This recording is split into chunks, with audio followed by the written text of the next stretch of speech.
President Biden's withdrawal from the national race has made an impact locally, too. We talk with the Democratic Party of Hawaii and voters about what is different now in the race for the White House.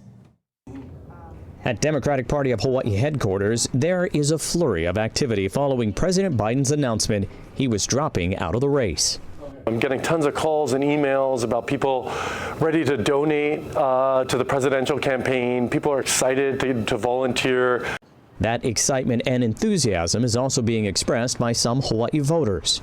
I think that a lot of us were kind of resigned to seeing another war between two very old men, and now we've got a younger candidate. We see better representation for it, and I think, yeah, we're invigorated, and all of my friends are. We're pumped, and we're ready to actually participate and support.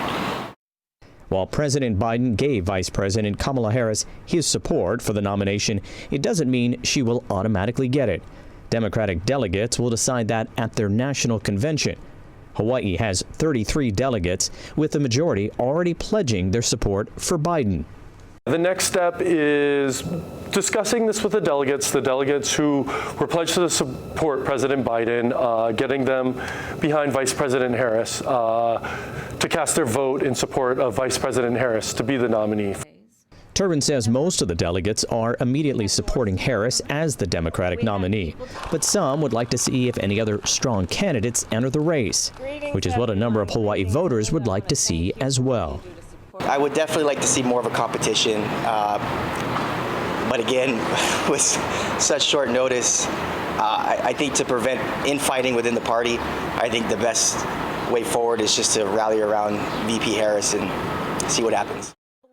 The Democratic National Convention begins on August 19th, which wouldn't leave a candidate much time to campaign. And Turbin feels competing candidates might not be the best idea now to bring the party together. Vice President Kamala Harris will be meeting with Israeli Prime Minister Benjamin Netanyahu this week. Prime Minister will address Congress on Wednesday, but an exact date with Harris has not been provided. On the agenda, though, when they do meet, the conflict in Gaza. According to her aide, the vice president plans to talk about several things with the prime minister, including concerns about the humanitarian situation in Gaza.